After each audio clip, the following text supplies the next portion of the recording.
ডিফু মেথিভাঙত ডিমাছা সম্প্ৰদায়ৰ লোকসকলৰ বীৰ শ্বহীদ সম্বোধৰ ফংলৰ 140 সংখ্যক মৃত্যুবাৰ্ষিক উদযাপন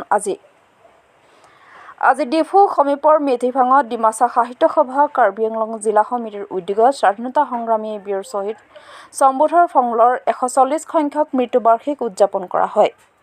এই উপলক্ষে অনুষ্ঠিত কৰা শ্ৰদ্ধাঞ্জলি অনুষ্ঠান ডিমাছা সাহিত্য সভাৰ কেইবাগৰাকী শীৰ্ষ নেতা উপস্থিত থাকি বীৰ শ্বহীদ ফংলৰ প্ৰাতিকৃত ধূপ ধূনা বন্তি প্ৰজ্বলন আৰু পুষ্পাঞ্জলিৰে গভীৰ শ্ৰদ্ধাঞ্জলি জ্ঞাপন কৰে। সাংবাদিকৰ সৈতে হোৱা বাৰ্তালাপত ডিমাছা সাহিত্য সভা কাৰ্বি আংলং জিলা সমিতিৰ সভাপতি ফণীভূষণ হাফলংবাৰ উপস্থিত থাকে।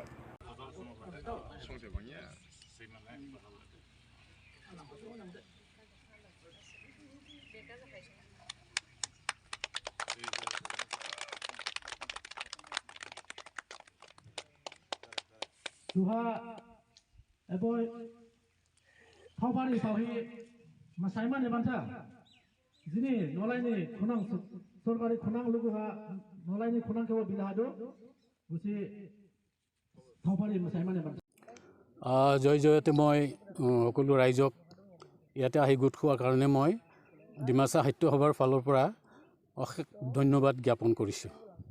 আজি আমাৰ ডিমাছা বীৰ শ্বহীদ আমি চেঙিহা বুলি কওঁ, স্বৰ্গীয় ক'ব নাপায় কিন্তু স্বৰ্গীয় ক'লোঁ সম্বোধন ফংলছা আজিৰ দিনত তেওঁ ইহলীলা ত্যাগ কৰি স্বৰ্গলৈ গৈছিলে। তেওঁৰ এজন ভাৰতবৰ্ষৰ এজন স্বাধীনতা সংগ্ৰামী আছিলে, কিন্তু অতি দুখৰ কথা তেওঁৰ এই পৰিচয় বেছি দিন হোৱা নাই, কেইবছৰহে হৈছে তেওঁ যে এজন মানে ফ্ৰীডম ফাইটাৰ আছিলে নৰ্থ ইষ্টৰ ফালৰ পৰা। তেওঁৰ জন্ম ডিমা হাছাওৰ লংখৰ বুলি এটা গাঁৱত হৈছিলে মাইবাঙৰ ওচৰত। যেতিয়া তেওঁ গম পালে যে ব্ৰিটিছে গোটেই নৰ্থ ইষ্ট মানে অকুপাই কৰিব, ডিমাছাসকলক নাইকিয়া কৰিব, ইয়াৰ খিলঞ্জীয়া মানুহক নাইকিয়া কৰি দিব, তেতিয়া তেওঁ চাই থাকিব নোৱাৰিলে, তেওঁ মুভমেণ্ট আৰম্ভ কৰিলে। তেওঁৰ গাঁৱৰ ডিমাছা ডেকা গাভৰুসকলক লৈ তেওঁ মুভমেণ্ট আৰম্ভ কৰিলে, ব্ৰিটিছৰ এগেইনষ্টত থিয় দিলে। ফলস্বৰূপে তেওঁ আল্টিমেটলি তেওঁ ব্ৰিটিছৰ হাততেই প্ৰাণ ত্যাগ কৰিবলগীয়া হৈছিল। কিন্তু মুভমেণ্ট আৰম্ভ হৈছিল মাইবাঙত। তেতিয়া মাইবাঙৰ ছাব ডিভিজনেল অফিচাৰ আছিলে চপিত, আৰু কাছাৰৰ সেই টাইমৰ কাছাৰৰ ডেপুটি কমিছনাৰ আছিলে মেজৰ বয়ড ছাব। তেওঁৰ মুভমেণ্ট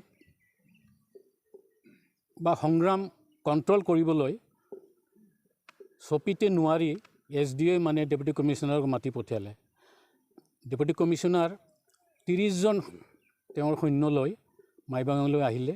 মাইবাঙত 1815 তেওঁ আহি পাইছিলে, আৰু সেইদিনাখনেই তাৰ আগৰ পৰাই মানে গুঞ্জুং বুলি যিটো 30 kilometres from Maibang Haflong town, তাতে তেওঁলোকৰ কেম্প আছিলে ব্ৰিটিছৰ। তেওঁলোকে মাইবাঙৰ পৰা শ্বৰ্টকাট 20-30 কিলোমিটাৰ খোজকাঢ়ি গৈ তাতে ব্ৰিটিছৰ এই কেম্প জ্বলাই পেলালে। তেওঁলোকৰ গোটেই মানে তছনছ